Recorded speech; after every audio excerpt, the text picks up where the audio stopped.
అస్మద్గురుభ్యో నమః. శ్రీ మౌద్గల్య శ్రీవత్ససగోత్రజాతం శ్రీ అప్పలార్య రత్నమార్య తనుభౌదు శ్రీమత్సటారి జరణాంబుజ జంచరీకౌ శ్రీరంగరామానుజ దేశికౌస్తుమ. మిత్రులారా, మాఘమాసంలో ఉండే సూర్యవైభవం చెప్పుకుంటూ వెనకటి రోజుల్లో పల్లెటూరి కుర్రాడొకడు కొత్తగా వివాహం చేసుకుని బాగా చదువుకున్నవాడు, భార్య చదువుకోలేదు. ఇద్దరూ కలిసి సినిమాకి వెళ్ళిన తర్వాత వాడు ఆ హడావిడిలో వాడొక్కడు తిరిగి వచ్చేసాట పాపం, భార్యను వదిలిపెట్టేసి.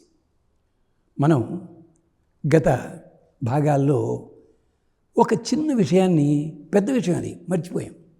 అది ఏమిటో జ్ఞాపకం చేసుకుని ఇప్పుడు ముందుకెడదాం. మనం మాఘమాసం ప్రత్యేకత ఏమిటి అంటే, పురాణం చెప్తుంది, పద్మపురాణము, అలాగే హరివంశము, అలాగే స్కాందము చెప్తుంది, నాయన శుభకార్యములు చేయడానికి మాఘాద్యా పంచవాసంత. వసంతకాలాలు మనం కేవలం చైత్రం వైద్య అనుకుంటాం, కాదు, 5 వసంతకాలాలు ఉన్నాయి అని చెప్పింది. ఏమిటా? మాఘం, పాల్గుణం, చైత్రం, వైశాఖం, జ్యేష్టం.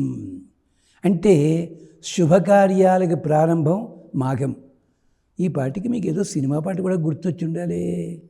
మాఘమాసం ఎప్పుడు వస్తుంది? ఈ కారణం చేత అది వచ్చింది అంటే శుభకార్యాలు మొదలైపోతాయి అన్నమాట. అది విశేషం. ఆ శుభకార్యాలన్నింటికి కూడా కర్మసాక్షి ఎవరండి? కృష్ణ పరమాత్మ. అలాగే స్నానాల విశేషాన్ని కూడా చెప్తూ అంటాడు, ఆషాఢం, కార్తీకం, మాఘం, వైశాఖం, ఇవి ఈ పూర్ణిమలు ప్రత్యేకించి, పుష్యమాసం కూడా, ఇవి స్నానానికి సంబంధించి. అంతేనా? ఇంతకుముందు చెప్పుకున్నాం సూర్యుడి గురించి. తృప్తి లేదండి. పరీక్షిత్ అంటాడు, ప్రియురాలి వార్తలు ప్రియునికి ప్రియమగు భంగిన్. మన వాడన్న వాడి గురించి ఎంత చెప్పుకున్నా ఎక్కడ తృప్తి ఉంటుంది? సూర్యుని చాలా చెప్పుకున్నాం. ఆయనకి 31 లక్షణాలు, 31 పేర్లు పెట్టింది మనకి పురాణం. ఏమిటో తెలుసునా? ఆదిత్యో వై తేజ, ఆదిత్యో వై బలః, యశ, చక్షు, శ్రోత్రం, ఆత్మ, మనః, మన్యు, మను. ఈ పదాలు మీకు తెలుసును. మనః అంటే మనస్సు, మన్యు అంటే కోపము. మీలో ఉండే కోపం కూడా సూర్యకాంతి వలె ఉండాలి. అంటే వాడిని ఎంతవరకు కాల్చాలో అంతవరకే తప్ప అధికము చేయకూడదు, తక్కువ చేయకూడదు. అన్నట్టు సూర్యకాంతిని ఏమంటామండి మనం? కిరణములు అంటాం. ఈ పదానికి అర్థమేంటో చూసామండి మనం. అన్నట్టు పల్లెటూళ్ళలోనూ ఈ పచారీ సరుకులు కొంటుండే కదండి, ఆ షాప్ పేరు ఏమిటండి? కిరాణా దుకాణం. మరి ఆ పేరు ఎందుకు వచ్చిన దానికి అంటే, ఇక్కడ కిరణము అని చెప్పాను చూసారా స్కూల్లోనూ, దానికి దీనికి సంబంధం ఉంది. తమాషా అది. ఋగ్వేదంలో చెప్పారు.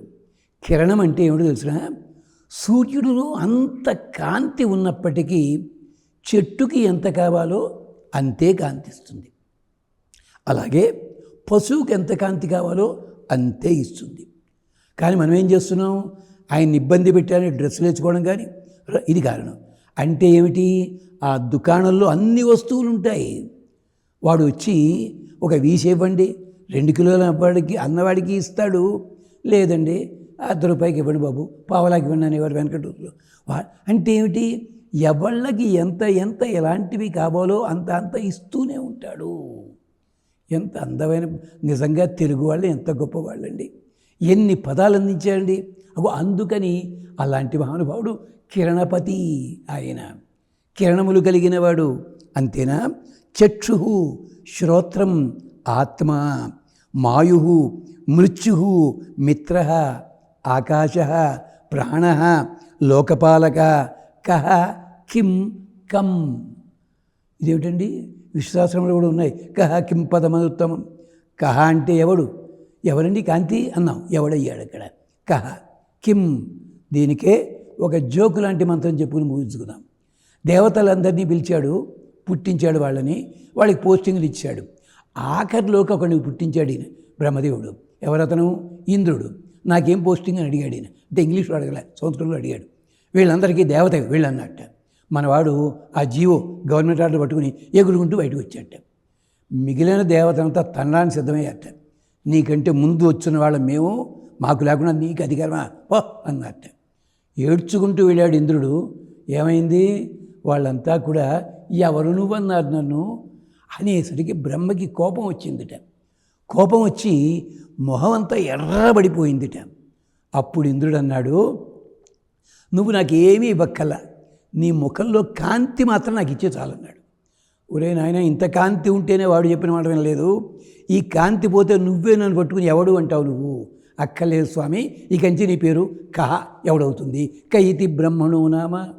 అందుకని వెంటనే ఆ కాంతినంతా పసుపు పచ్చని వస్త్రంగా మార్చి తలకి కట్టేట. ఇదే పట్టము కట్టుట. కట్టిన తరువాత కమండలలో నీళ్లు పోసి నెత్తి మీద పోసాడు. అభిషేకము, ఈ 2 పదాలు కలపండి, పట్టాభిషేకము.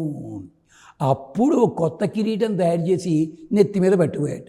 అక్కర్లేదండి, మీరు ఇచ్చిన కాంతి ఉంది కదా, వాళ్ళే దండాలు పెడతారు అన్నాడు. బయటికి వచ్చాడు. అందరూ కూడా సాగిలపడ్డాట. ఇదే రామాయణంలో ఉంది. రాముడు అన్నాడు, నేను అడవిలోకి వచ్చానండి, నాకు రాజ్యం లేదు. ఋషులు అన్నారు, స్వామి నగరస్థోవ వనస్థోవ రాజా నహత్వం. నువ్వు నగరంలో కిరీటం పెట్టుకునుండు, ఇక్కడ జడలు కట్టుకునుండు, నువ్వే మాకు మహారాజువే. ఎంచేత నీ మొహంలో కాంతి అంతుందయ్యా. ఇది అందుకని కహ కిం, ఎవరిని అడగాలి? ఆయన్ని. కహ కిం పదమనుత్తమం, అలాంటివాడు. అలాంటి సూర్య భగవానుడు కదా, ఆ సూర్యుడి కోసం అని చెప్పి మేమంతా వస్తున్నాము. అంచేత స్వయంభూ బ్రహ్మ ఏతత్ అభూత, అలాంటి వాడయ్యా. అలాంటి మహానుభావుడు సూర్యుని ప్రశస్తికి మనకేమిటంటే అద్భుతంగా వేదం చెప్పింది. వాటితోటి ఇవాళ భాగం మనం చెప్పుకుంటాం. ఏమిటో తెలుసునా? ఉదుచ్యం జాత వేదసం దేవం వహంతి కేతవ దృశే విశ్వాయ సూర్యం. సూర్య దర్శనం చేయిస్తున్నాయి కాంతి కిరణాలు కాదు, గుర్రాలు. ఆ గుర్రాలే కాంతి కిరణాలుట. మనకి లెక్క కోసం బాగుంటుందని చెప్పి 7 గుర్రాలు, 7 రంగులు, 7 పక్కలు ఉంటాయంటాం. 7 సప్త. ఇంచేత మన శరీరంలో కూడా అష్టాచక్ర, నవద్వార, దేవానాం పురయోజ 7 నాడీ కేంద్రాలు ఉన్నాయి. దానికోసం 7 గుర్రములు. అంటే దేవతలకి వాళ్ళకి అందరికీ కూడా రక్షణ కలిగించడం కోసం వస్తున్నాడయ్యా. జాతవేదసం దేవం విశ్వాయ దృశే. జాతవేదసం అంటే జాతవేద, అందరి గుణాలు తెలుసుకున్నవాడు ఆయన. జాతవేదసం విశ్వాయ దృశే ఉద్వహంతి. ఆయన్ని కాంతి కిరణాలు పట్టుకొస్తున్నాయ్యా. మాఘమాసం ప్రత్యేకించి మంచి హుషారుగా ఉంటాయట ఆ గుర్రాలన్నీను. అందుకని వాటికి దండం పెట్టండి అయ్యా అనగానే మనలాంటి వాళ్ళు ఎవరో వేళాకోళం చేశారు. ఏమండి, ఎంత గొప్పవాడైనా పైనుంచి కిందకి దిగితే తక్కువే కదండి. ఒక మహానుభావుడు ఉన్నాడు, అధికారి, 10 మందితో కలిసి అనుకోండి, ఈయనకి పని లేక మనతో కలిసి అవుతుంది అంటాడు ఎవడైనాను. అంటే ఒక గొప్ప పండితుడు ఉంటాడు, మన పక్కింట్లోనే ఉంటాడు, పట్టించుకో మనం చేత కిందకున్నాడు కనుక.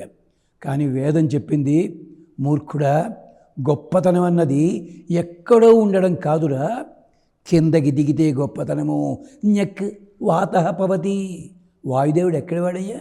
నీ ఇంట్లో ఉన్నాడా? ఫ్యాన్లో ఉన్నాడా? లేదు. ఎక్కడో ఉన్నవాడు కింద దాకా వీస్తున్నాడు. అంతే తప్ప నేను పెద్ద పెద్ద బిల్డింగులో వీస్తాను, మహారాజంతో వీస్తాను, యగాదు అన్నాడా?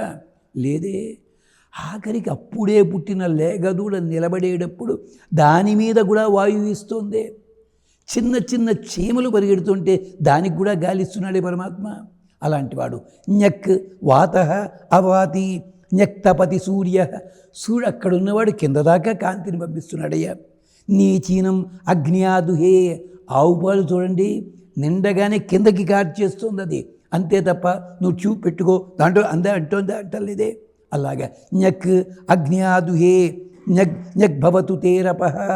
అందుకనే నువ్వు చేసిన పాపం కూడా చేతులెత్తి దండం పెట్టగానే ఈ చేతుల మధ్య నుంచే పాపం కిందకి పోతుంది. దండం పెట్టరా సూర్యుడికి అంటున్నాడు. ఇంకొక మాట చెప్తాను, సరదా మాట. సూర్యుడు వస్తుంటే ఎలా ఉందంటే, వేదమే చెప్పింది ఈ జోకు, ఆ మంత్రం చెప్పటం లేదు. ముందు ఉషక్కాంతి వస్తుందిట, తర్వాత సూర్యుడు వస్తాడట. ఉషక్కాంతి వస్తుంటే సూర్యుడు ఎలా వస్తాడట? అందమైన భార్య యువతి మరియు నా ఏషా పశ్చేత్. భార్య ముందు వయ్యారంగా నడుస్తుంటే భర్తగారు సామాను మోసుకుంటూ వెనకాల తిరిగినట్టుగా ఉషక్కాంత వయ్యారంగా లైట్ కాంతితో వస్తుంటుంటే అప్పుడు సూర్యుడు వెనకాల వస్తాడట. ఎన్ని తమాషాలండి. వేదంలో బోళ్ళని జోకులు ఉంటాయండి, ఇది చూసుకోవాలి మనం అంతే. అలాంటి సూర్యుడు మనకి మంచి హృదయాన్ని కలిగించాలి అంటూ చెప్తుంది. అది మాఘమాసంలో ప్రత్యేకించి. మాఘమాసం కథలకు వద్దాం కాదంటల్లా, ముందు దానికి పూర్వరంగాన్ని తయారు చేసుకుంటున్నాం. అది సంగతి. అద్దంలో చూసుకోవాలంటే అద్దాన్ని తుడుచుకోవాలి కదా ముందు, మనం ఆ పని చేస్తున్నాం అనమాట. స్వస్తి.